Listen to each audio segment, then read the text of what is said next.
So, hey, you're a plant manager. You're probably perhaps looking for some equipment, and this is the guy who can help you.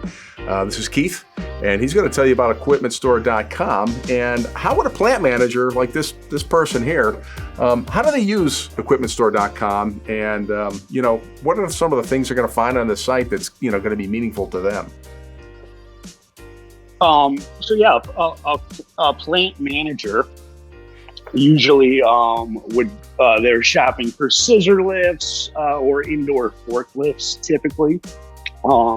So whatever they're looking for, they would easily search on the top of the page and on the search bar, or you could just scroll down to the middle of the page and browse by the categories that way. Okay. So they would just come in here, just like you do on Auto Trader when you're looking at these Corvettes that you wish you can have or whatever. You go in there, you search the model, everything will pop up. You'll be able to sort stuff. How close is it, price wise, high to low, low to high? What are you looking for? What are you looking for? Specific years, 2012 to 2015 for whatever reason. Put that there and it'll all filter through. So, it's just going to be very easy to use. The interface is very much more easy than say Machinery Trader, which is very congested. They're doing auctions. They're doing 100 different things on their page. It's definitely a lot more streamlined and a lot less spammy, I would say. So no duplicate ads. We're not going to allow people to host 1,000 ads, even though Above All Equipment does on the one that we pay for it, but it's going to be pretty limited and, it's just going to be less saturated. Not to overwhelm the plant manager, because plant managers are usually engineers. They're pretty techie. They know what they're looking for, and they don't like any hocus pocus, in my experience. And so if a plant manager's coming here, like there's something specific he probably needs, or are they ever just keeping their eyes out for, I don't know, sources when they're going to have a need, or they're probably... No, they're usually... There's something they need when they come here specific they're looking for? They know probably, they'll know, they have an idea probably 6 months ahead of time, budget-wise, and then when they get to go, they got the money, they start... they start shopping type deal. So, and, we want to,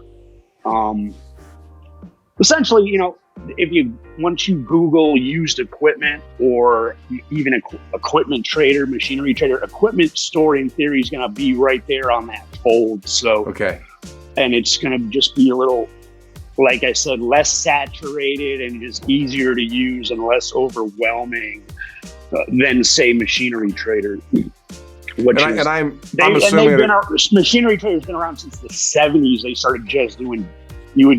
That's how you used to buy equipment. Like in the 80s and 90s, you would go to a truck stop and you would pick up the Machinery Trader. I don't know if you remember when I was a kid, I was into cars in high school. But there Auto was Trader. Auto Trader magazine. They were at the grocery stores. Dude, that still shows up at my rec center, and a little magazine rack where people throw. All the time, man. Yeah. So hey, we're not going to do it. We're not doing any print. Machinery Trader really still focuses on print. Yeah. Obviously, we're not doing any print. All digital, and no salespeople. It's everything. You manage your own thing, and there's, nobody's hounding you to to upsell you or do unnecessary stuff. And we'll definitely be here to help and coach. And pictures is what we're that's definitely come across loud and clear. Hey, does the plant? If a plant manager, they have to unload stuff too. So they're sellers as well as buyers themselves, correct? I mean. Yeah, potentially a lot, a lot of times guys will have trade-ins and they don't even care. Just pick it up and get it out of my hair. But you'd be surprised with what something could be worth or maybe worth. So, definitely the ability to post stuff, at a real cost-effective price is going to be an upside for any of the any manager, any plant manager, or any general manager. Hey, Keith, what you just said though, but do you think that likely, so if they're looking for a piece of equipment, like, I don't know, whatever, my scissor lift is getting old, or I need a bigger one or something.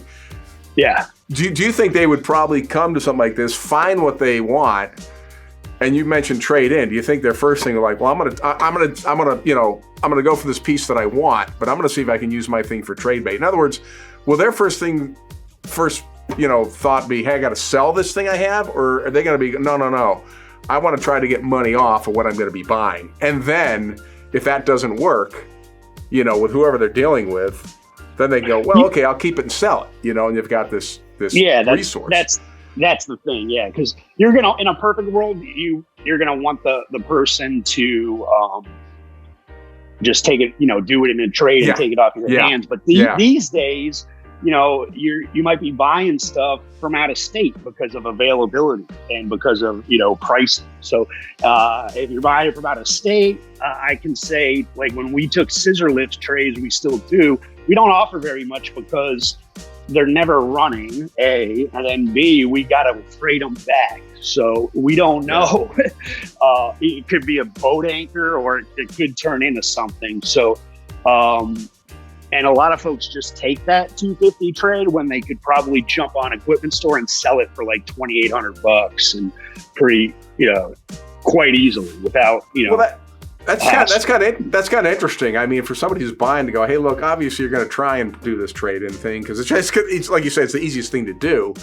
Yeah, but, we're going to encourage it for sure. Yeah, but they could do that with anybody they're doing a deal with. But when they're going through equipmentstore.com, if that deal isn't working out with a guy that they're going to purchase the new one from, it's like, well, then don't do that, and maybe just put it on the same site that you found this guy on. And you might make some good money. It might be worth it. And, so maybe that's another appeal for the plant manager. Go, yeah, well, I get to use equipmentstore.com. It's like, yeah, I'll probably find what I need. And then, you know what? If I don't get a good trade-in value for this, I'll just use Equipment Store to, like, sell it. Maybe, and maybe that's a way of positioning it with them, and. Yeah, that's okay. Absolutely. That's that's the vision right there. For we're going to encourage, like I said, the trades, but a lot of times they just don't work, and a lot of times customers you get low ball, just like a car dealer. You always get absolutely the trade bait, like you call it trade bait. It's kind of like a game. So, I think a lot of folks, they do leave money on the table. So, Equipment Store just another resource to sell it real easily, and cost efficiently. Yeah. Okay, that makes sense.